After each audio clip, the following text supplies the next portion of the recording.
Salom qadrdon muxlislar, kanalimizga xush kelibsiz. Bugun faqat eng muhim va tezkor futbol yangiliklari haqida gaplashamiz.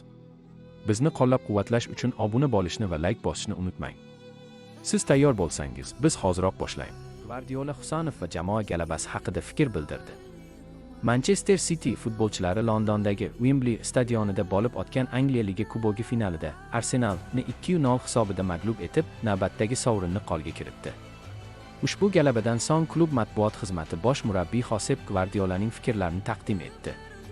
Ispaniyalik mutaxassis intervyu davomida jamoa o'yinini tahlil qilib, Abduqodir Husanov nomini ham alohida ta'kidlab o'tdi.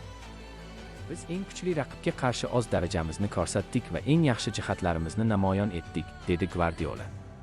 Uning so'zlariga ko'ra, ikkinchi bo'limda jamoa bunday natijaga erishishiga hatto o'zi ham ishonmagan, ammo futbolchilar xarakter ko'rsatib, vazifani uddalashdi. Gvardiola shuningdek, jamoadagi yosh va yangi futbolchilarni ham alohida e'tirof etdi.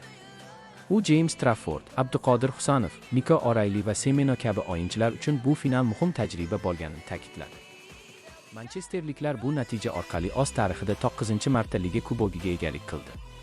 Qizigi shundaki, bu muvaffaqiyat Gvardiola uchun City'dagi 19-sovrin bo'ldi va aynan ushbu musobaqada u 5-bor g'alaba qozonib, rekord o'rnatdi. Murabbiyning ta'kidlashicha, g'alaba hissi hech qachon oddiyga aylanmaydi. Bu hali ham menga katta zavq bag'ishlaydi. Bugungi o'yin haqiqiy sinov bo'ldi. Hech kim bizga oson g'alaba bermaydi. Ayniqsa, Husanovning jamoaga qo'shilganiga ko'p vaqt bo'lmaganiga qaramay, ishonchli o'yini murabbiy e'tiborini tortgani qayd etildi. Ko'plab o'yinchilar ilk bor shunday katta sahnada tajriba orttirdi.